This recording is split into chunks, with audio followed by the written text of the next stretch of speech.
Assalamualaikum warahmatullahi wabarakatuh.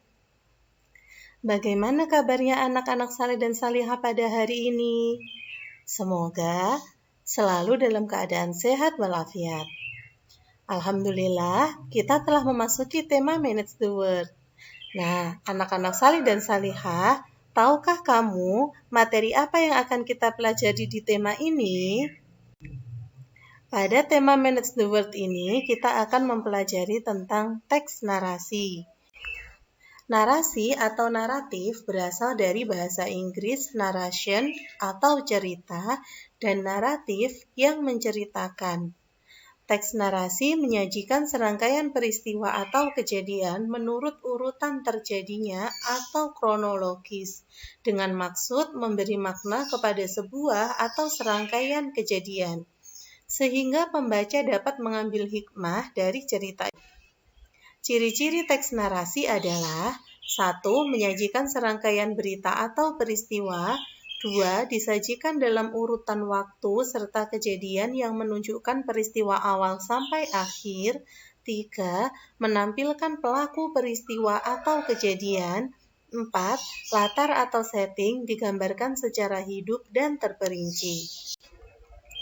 Ada dua jenis teks narasi. Yang pertama, narasi ekspositorik atau narasi teknis, yaitu bentuk narasi yang tujuannya memperluas pengetahuan tentang kisah seseorang atau peristiwa.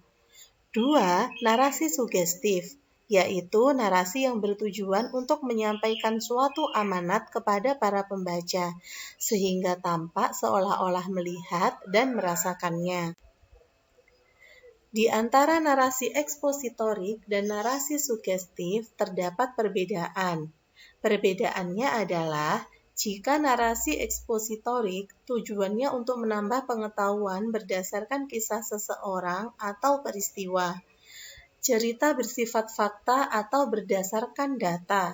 Cerita berpusat pada satu tokoh atau peristiwa tertentu saja. Aturan penulisan sama halnya dengan ketentuan penulisan eksposisi, yaitu bahasa yang logis dan jelas. Jika narasi sugestif, tujuan untuk menghibur atau menyenangkan pembaca, sering ditemukan pada teks fiktif atau cerita yang berasal dari imajinasi. Dapat terdiri dari beberapa tokoh dan penokohan dengan beragam alur. Bahasa yang digunakan bisa logis atau tidak logis, yaitu jika ceritanya bersifat imajinatif. Sedangkan persamaannya adalah mengandung pesan atau amanat. Terdapat alur cerita, terdapat latar atau setting, terdapat tokoh dan penokoh. Dalam teks narasi sejarah, ada informasi penting, pendapat, ataupun kesimpulan yang bisa didapatkan. Nah, anak-anak saleh dan salihah, bagaimana ya cara menentukannya? Cara menentukan informasi penting dari teks sejarah dengan menggunakan unsur pembangun 5W plus 1H atau kata tanya. Apakah kalian masih ingat apa kata tanya dalam bahasa Indonesia? Kata tanya dalam bahasa Indonesia adalah apa, siapa, kapan, di mana, bagaimana, dan mengapa. Teks narasi sejarah mengutamakan pembahasan tentang tokoh atau peristiwa. Maka, informasi pertama yang harus ditemukan jika pembahasannya tentang tokoh adalah informasi tentang tokohnya dulu. Dan jika pembahasannya tentang peristiwa, maka informasi pertama yang harus ditemukan adalah tentang peristiwanya terlebih dahulu. Selanjutnya, temukan informasi tentang hal yang terjadi pada tokoh. Bisa berupa peristiwa yang dialami, kelebihan tokoh, atau yang lainnya. Dan jika pembahasannya tentang peristiwa, maka kalian bisa mulai mencari alasan terjadinya suatu peristiwa hingga akibat yang ditimbulkan dari peristiwa tersebut. Informasi penting harus diambil berdasarkan teks dan boleh ditulis dengan bahasa sendiri. Artinya, informasi penting kalimatnya tidak harus sama persis dengan teks dari narasi sejarah. Tetapi secara isi harus tetap sama dengan isi teks narasi sejarah. Pendapat boleh berdasarkan pemikiran sendiri, asalkan tetap harus sesuai dengan isi pembahasan dari teks narasi sejarah dan harus diberi alasan yang mendukung pendapat. Kesimpulan berupa pendapat terakhir yang diperoleh berdasarkan isi teks narasi sejarah.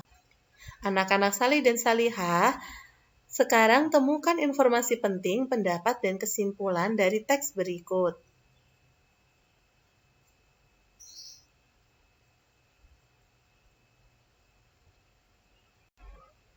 Cara menentukan informasi penting dengan menemukan unsur pembangunnya, yaitu tadi kata tanya 5W plus 1H.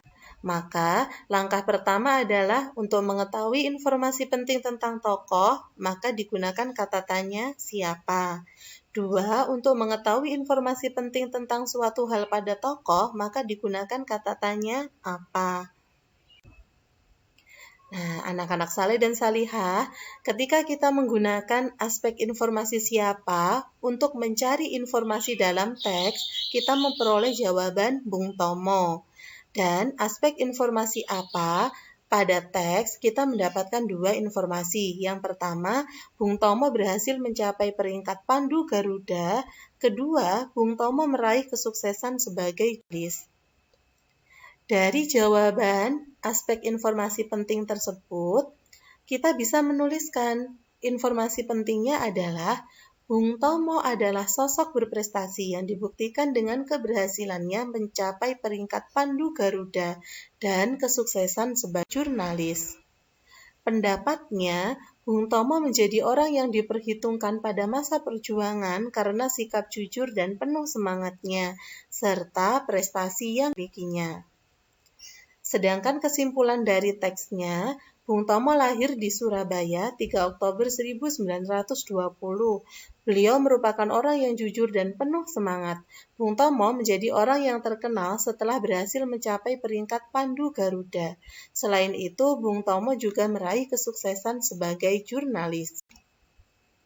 Berdasarkan teks narasi sejarah Bung Tomo tadi, Ustadzah akan membuat mind mappingnya. Anak-anakku, alat dan bahan yang dibutuhkan untuk pembuatan mind mapping adalah alat tulis, spidol, dan kertas buffalo atau HVS. Perhatikan contoh. Nah, berikut adalah contoh mind mapping dari teks narasi sejarah. Anak-anak saleh dan salihah, nantinya Ustadzah akan memberikan teks narasi sejarah tentang Tuanku Imam Bonjol. Dari teks narasi sejarah tersebut, kalian harus bisa menemukan 4 informasi penting, menuliskan pendapat dan kesimpulan berdasarkan teksnya. Setelah itu, buatlah mind mapping dari informasi yang telah kamu peroleh. Kalian bisa mengkreasikan mind mapping sesuai dengan kreativitas kalian sendiri. Catatannya adalah tanda panahnya, warnanya harus menunjukkan ke kotak yang sama dengan warna tanda panahnya. Untuk mendapatkan nilai yang maksimal, bacalah terlebih dahulu rubrik penilaiannya ya, karena mind mapping ini akan diambil 2 penilaian.